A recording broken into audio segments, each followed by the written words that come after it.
If I ran for president, I would say this. Before I get into the actual content of my speech, just let me say this first. I don't want to run for president, so you can steal my speech. You can use this yourself. All I want is for Christ to become ascendant again in Western civilization. The great need of our time is for Christians to reclaim power in the name of our Lord and Savior, Jesus Christ. The great need in Western civilization is for Christ-centered leaders. So here's my speech. My fellow Americans, I believe I should be your president, and here's why. 1. Christ needs to be the center of our nation. The further away we move from him, the worse things get for our country. I am not any kind of Christian leader, but we need the greatest Christian minds to lead us into a Christ-centered future. My advisors will be, in alphabetical order, I'm going to come up with a whole list of people: Taylor Marshall, Father Josiah Trenham, a bunch of Catholic, Orthodox, and Protestants who are all on my same basic wavelength. So I would list those names in alphabetical order, and then I would say, so those men will be my advisors, or any Christian representative who those men elect to send in their place. Every politician needs a pastor, a church father. Those men will guide my decisions so that the future of our nation can get us closer to God, so that our nation can move closer to establishing the kingdom of heaven on earth. Number 2, usury will be annihilated. Usurers will be imprisoned. Number 3, 25% tax break per child. So I'm proposing a new form of governance. Rule 1, every product sold must benefit the people and the nation. If you sell something that harms people, your company will be shut down. Rule 2, every company will provide healthy meals to their employees, no exceptions. Side note, perhaps we will need some form of government subsidies to do this, but that goes into Rule 3. All government employees will have cameras on them at all times. Congressmen, senators, DMV employees, everyone. Rule 4, there will be no career politicians. Once you have served 2 terms, you're done. The Nancy Pelosi's and Joe Bidens of this country have wreaked untold damage while enriching themselves at our expense. Unfortunately, it's too late to lock them in cages. Rule 5, the stock portfolios of all politicians will be made public while they are in office. When you get insider information about a new company that's going to explode on Wall Street, everyone will know and will be able to invest. Rule number 6, the government will provide low-cost home loans. Side note, the total elimination of income tax would be a beautiful thing, but childless parasites don't deserve it. The state should encourage large families. Rule 7, the state will be explicitly Christian. This will anger many boomer mentality Americans. Sorry guys, but your separation of church and state thing is a gay psyop designed to remove Christ from his rightful place at the head of the nation, the family, and the individual. Without Christ, all morality is suspect. Rule 8, we will invade the Vatican and allow respected Christian scholars into the Vatican archives. The entire process will be live streamed in 4K. They're not going to hide that shit from us anymore. Rule 9, a council of Christian leaders will discuss what to do with the Serpent Cathedral.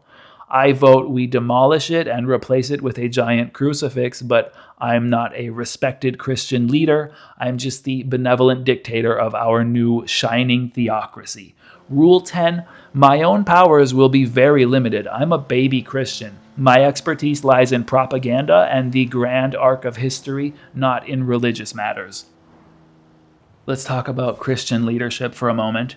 The books of Chronicles and Kings tell of 4 biblical kings who can serve as a model of Christian leadership. They are David, Solomon, Hezekiah, and Josiah. You can watch the video that's up on the screen right now. It's not mine, it's someone else's. I think it's Father Josiah Trenham. The heart of Make America Great Again is about rebuilding our country and restoring its promise. It was a wonderful moment for our country, but the question now is, how can we know Christ? How can we be inspired to govern as Christian leaders? How can we do it with strength and moral uprightness so that we can defeat the powers of darkness and uphold our people? The answers to those questions lie in a book Father Josiah recommends, Pious Kings and Right-Believing Queens. There is also a lecture called God's Statesman on the Patristic Nectar app. It's free. I think it's still free now. I think it was free when I saw it. Every politician needs a spiritual father. King David had the prophet Nathan. King Hezekiah had his prophet Isaiah. King Josiah had his prophet Jeremiah. Emperor Theodosius had Saint Ambrose. Emperor Justinian had many priests and monks. King Boris had Saint Photius the Great. Your spiritual father guides you, prays for you, holds you accountable, and does not fear you. He does not fear your political power. Rather, you should fear him. The current trivialization of Christ in American politics must end if our nation is to have a better future. This means we need all of our politicians to have a spiritual father. Here are some leadership principles. As the boomers become elderly and go to meet their maker and receive their final reward, we should seize on this historic moment to shift away from the type of business leadership that has enslaved our nation for at least 100 years. We should move into a more Christ-centered style of business. Leadership is influence, and when you learn about one, you learn about the other. I want to start with a warning. It's comforting to read stuff in the Bible that says stuff like, don't worry at all about anything, God will provide. There's a temptation to take that at face value and just sit around all day and do nothing and not bother about accomplishing any tasks. But later in the Bible, there's a section that says a little rest, a little folding of the hands, blah, blah, blah, and poverty comes on you like a thief, like a bandit. The point of that is to keep working. Sloth is one of the 7 deadly sins. We can't just think, I'm a good Christian and so things will work out for the best in my business and in my country. I don't have to make any plans or learn anything about human nature. The Bible doesn't have any advice on how to tie your shoes. You know what I mean? God isn't going to float down from the clouds and pump gas into your car in February so you don't have to get out into the cold weather. People are constantly changing. The goal of a good leader is to help your people grow. As leaders, we don't want to simply advance ourselves and our worldly ambitions. Our family is our first ministry. It's a tiny business. Employees are another ministry. A passage in the Bible says employees should treat their bosses as though they were Christ himself. And that's a good bit of advice, but it should apply to bosses thinking about how to treat their employees as well. There's a business maxim that I really like that says, treat your employees the way you want them to treat your best customers. And you can forget about Christianity for a second. Just if businesses would implement that one sentence without even getting into Christianity, we could fix a lot of the damage that the old school management mindset has done to our culture. The old mindset that treats employees as thieves. The employees can feel that and they rightly resent it. And they are more likely to actually become thieves when they get treated like that by their bosses. Why bother working hard for a boss who treats you like dirt? Why shouldn't you take some office supplies home? Yeah, sure, it's a sin, but the employee sees his boss as a bigger thief, stealing his life energy and not even paying a living wage. The leadership writer John C. Maxwell calls those kinds of bosses level 1 leaders. They rely on their position as the boss. When subordinates have a question, the answer is usually, I'm the boss, do what I say. And they will certainly work. When you deploy that argument, they will certainly work to an extent, but it's not a formula for ethical, Christ-centered growth. When you're on level 1 as a leader, you only have subordinates and not team members. As we move away from the boomer style and towards something healthier, we need to build relationships. Learn who your people are. Leadership is dynamic. It changes from relationship to relationship. Each of us has a different relationship with every person in our lives, and our leadership needs to change in response to whoever we're dealing with. If you don't like dealing with people, leadership will forever elude you. People problems are inherent to leadership. This means that we should study the Bible for insights, but it also means that we should learn about human psychology, human nature, ethical influence. Leadership is self-development. We should constantly improve ourselves.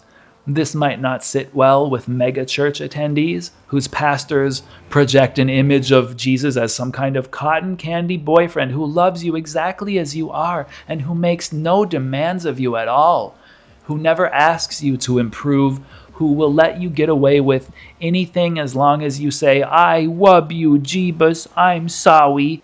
Yeah, Jesus is love, that's true, but he is also the guy who said, "I came not to bring peace, but a sword." He's the guy who made a whip and chased the moneylenders out of the temple.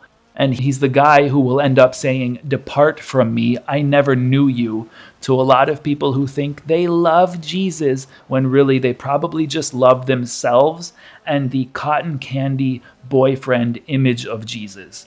If you're a business leader and something is going really wrong at your business and you invite a consultant to help you, he might ask, "What's wrong here? What would you change to improve the effectiveness of your organization?" Most business owners will not say, "Myself, I need to change myself." They will talk about all the problems going on with the product or the people, the customers suck, this, that. Good leaders need to grow. And leadership is an invitation to grow. Have you heard the phrase, "It's lonely at the top"? You were probably listening to a level 1 leader say that. As you grow in your role as a responsible leader, you have to grow closer to your people. You're not playing king of the hill. You're not standing on top of a mountain and pushing everyone else back. You are walking with people and helping them get to the top with you. King of the hill style leaders are like the Sith in Star Wars. The Sith are the bad guys, and if you want to be the new Sith Emperor, you have to kill the current one. That's the way level 1 leaders see their subordinates.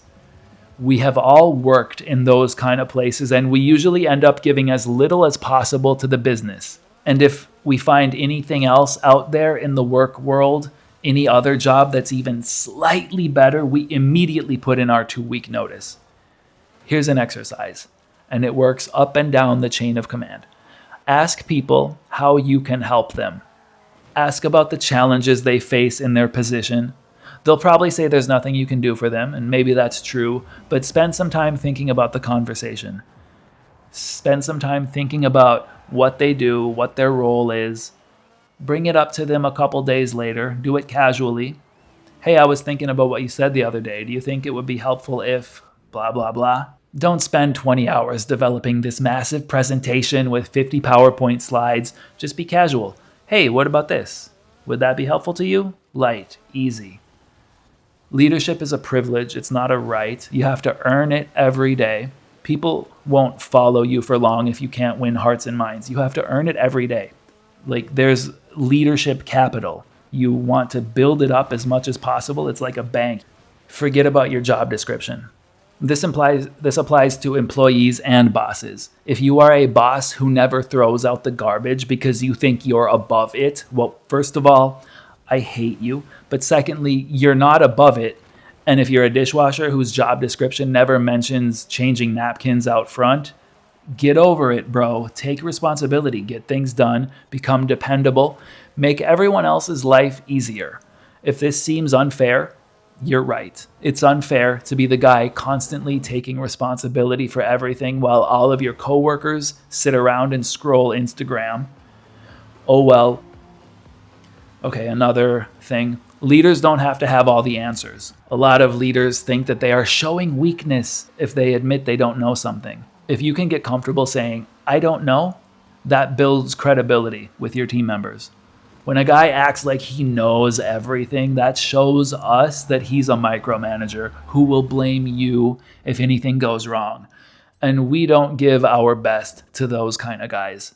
Don't focus on rules and procedures. Okay, so if you're a surgeon or a pilot, you need some rules and procedures. I get it, but we're not talking about landing a plane in a crosswind. Your 3-ring binder with standard operating procedures doesn't get things done. People get things done, and you need good relationships with those people. In most jobs, people do what they need to do because they think they have to. If I want to keep my job, if I want to keep getting paid and not get in trouble, I have to do what the boss tells me. In the old school mindset, this is perfect. Like, damn right, do your job or you're fired.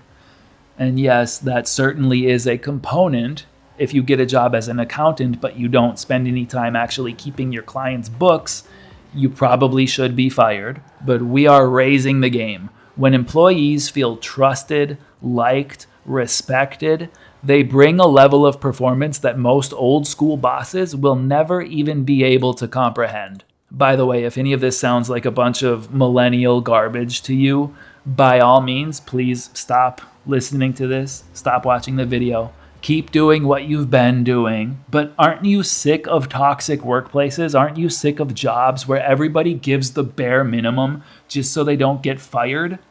Aren't you sick of people who spend 70% of their time and energy figuring out ways to give as little as possible? Is that really the way you want to continue going about doing business? Leadership is an opportunity to serve. Any Christian should immediately connect with this. We are called to serve God. We are called to serve our fellow man, to serve our families, our children. Notice how this call to service goes up and down the chain of command. We serve the true leader, God, up the chain, and we serve those who we are responsible for down the chain. The old style of leadership can't understand this point. That's because the old style is fundamentally selfish. My employees serve me because I'm the boss. You serve me. This is about me, not about you. I serve the customers because they're my boss, but I only serve them because they give me money. It's just a bad situation all around. And since our culture venerates the free market as our God, we forget that we're supposed to improve things for everyone. We're supposed to build heaven on earth. And this is why companies are allowed to sell poison, soft drinks and aerosol cheese and meat loaded with hormones and antibiotics and preservatives. I call it the old style of business, but frankly, it's the default mindset. It's what everyone is doing. Everybody is giving the bare minimum and nobody cares about anyone else. Every company exists only to make as much profit as possible. This obviously makes people like Ben Shapiro extremely happy. He's not a Christian. His true God is the free market. His true God is legalism. Legally, I'm allowed to only care about myself and how much money I can make. We need to end that style of business. We need to end that style of economics and that style of politics. We have to put an end to it. We need strong Christian men taking power, taking it, grabbing control of it, taking it away from the demons. All right. I hope that this episode has been edifying. I hope you've enjoyed listening to it. I hope you will go out and take power away from the demons. Thank you for watching. I will see you next time.